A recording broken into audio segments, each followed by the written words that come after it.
राजस्थान की सियासत में एक बड़ा सवाल उठ रहा है कि क्या मरुधरा का सियासी नक्शा बदलने वाला है? क्या लोकसभा सीटों का गणित पूरी तरह से उलटपुलट हो सकता है? और क्या वो नेता जो आज अपने अपने गढ़ में मजबूत बैठे हुए हैं, कल उन्हें नई जमीन की नई लड़ाई लड़नी पड़ेगी? ये सवाल इसलिए उठ रहे हैं क्योंकि प्रधानमंत्री की आर्थिक सलाहकार परिषद की एक रिपोर्ट ने राजनीति में हलचल मचा दी है। ये रिपोर्ट कहती है कि राजस्थान में लोकसभा सीटें 25 से बढ़कर 38 हो सकती हैं, यानी सीधे 13 नई सीटों का इजाफा। लेकिन ये सिर्फ संख्या का खेल नहीं है, ये पूरा सियासी भूगोल बदलने की कहानी है। नमस्कार, टीवी 9 राजस्थान पर आपका स्वागत है। मैं हूं आपके साथ भविष्य त्यागी। तो चलिए पूरी खबर आपको समझाते हैं। और सबसे पहले बात कि आखिर ये रिपोर्ट कहती क्या है। इस स्टडी में देश की कुल लोकसभा सीटों को 543 से बढ़ाकर के 824 करने का एक मॉडल दिया गया है और इसी के तहत राजस्थान को मिल सकती हैं 38 सीटें, यानी 13 नई सीटें। लेकिन ध्यान रखिए, ये कोई फाइनल फैसला नहीं है, ये सिर्फ एक संभावित मॉडल है। अब सबसे बड़ा सवाल ये है, सबसे अहम सवाल ये है कि 13 सीटें आएंगी कहां से?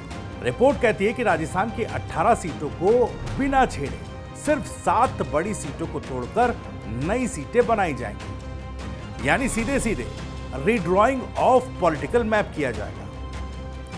अब जरा ध्यान से सुनिए, क्योंकि यहीं से खेल शुरू होता है। चुरू लोकसभा सीट 2 हिस्सों में बंट सकती है और ये 6 बड़ी सीटें जिनको तोड़ा जा सकता है, तोड़ करके नई लोकसभा बनाई जा सकती है, जिसमें जयपुर, जयपुर ग्रामीण, जोधपुर, सीकर, उदयपुर और बांसवाड़ा है। इन सभी को 2 या 3 हिस्सों में बांटने का सुझाव है, यानी एक सीट से 2 या 3 सीटें। सोचिए, एक सांसद की जगह 3 सांसद। अब सबसे बड़ा सवाल ये, किससे राजनीति पर क्या असर पड़ेगा? देखिए, इन 7 सीटों के बंटवारे की बात हो रही है। उनमें से 4 पर अभी बीजेपी के सांसद है और 3 पर विपक्ष के। यानी अगर ये मॉडल लागू हुआ तो बीजेपी का भी समीकरण बदलेगा, कांग्रेस और अन्य दलों का भी। और सबसे बड़ा असर ये होगा कि सेफ सीट नाम की चीज खत्म हो सकती है। चलिए बात नेताओं, आज जिनका मजबूत किला है, कल वो 3 हिस्सों में बंट सकता है।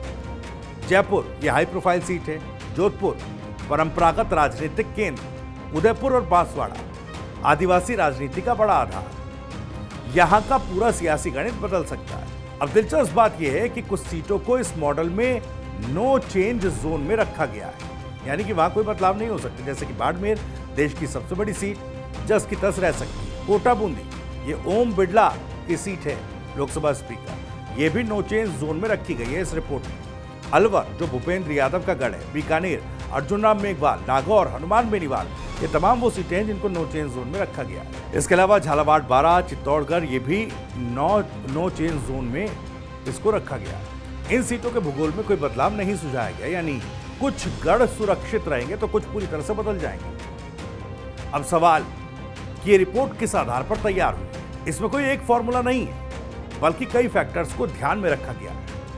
वोटर्स की संख्या, जेंडर बैलेंस, हाई पोलराइजेशन वाली सीटें, 28% से ज्यादा एसटी आबादी वाले इलाके, साथ ही महिलाओं की भागीदारी बढ़ाने के लिए भी सुझाव दिए गए हैं। इन सब के आधार पर यह सुझाव, ये रिपोर्ट जो है वो तैयार की गई है। अलग बूथ, वोटिंग टाइम बढ़ाना। अब सबसे जरूरी बात यह है कि क्या यह सब लागू हो जाएगा?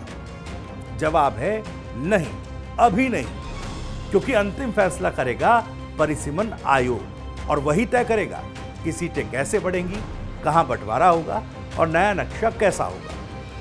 यानी अभी यह सिर्फ एक संभावना है कि, लेकिन कोई पक्का फैसला भी ये नहीं है। तो राजस्थान की राजनीति में एक बड़ा बदलाव ये कह सकते हैं कि दरवाजे तक आ चुका है। 25 से 38 सीटें, 7 सीटों का बंटवारा और नेताओं के गढ़ का नया भूगोल। लेकिन फैसला भी बाकी है और सबसे बड़ा सवाल ये कि क्या यह मॉडल लागू होगा या फिर सिर्फ एक रिपोर्ट बनकर रह जाएगा। ये सवाल सबसे बड़ा। फिलहाल इस सवाल पर नजरें हमारी बनी रहेंगी। आपको ये वीडियो और जानकारी कैसी लगी कमेंट्स में जरूर बताइए। वीडियो पसंद आई हो तो लाइक बटन जरूर दबाएं और ऐसे ही इंफॉर्मेटिव वीडियोस के लिए सब्सक्राइब जरूर करें टीवी 9 राजस्थान। नमस्कार।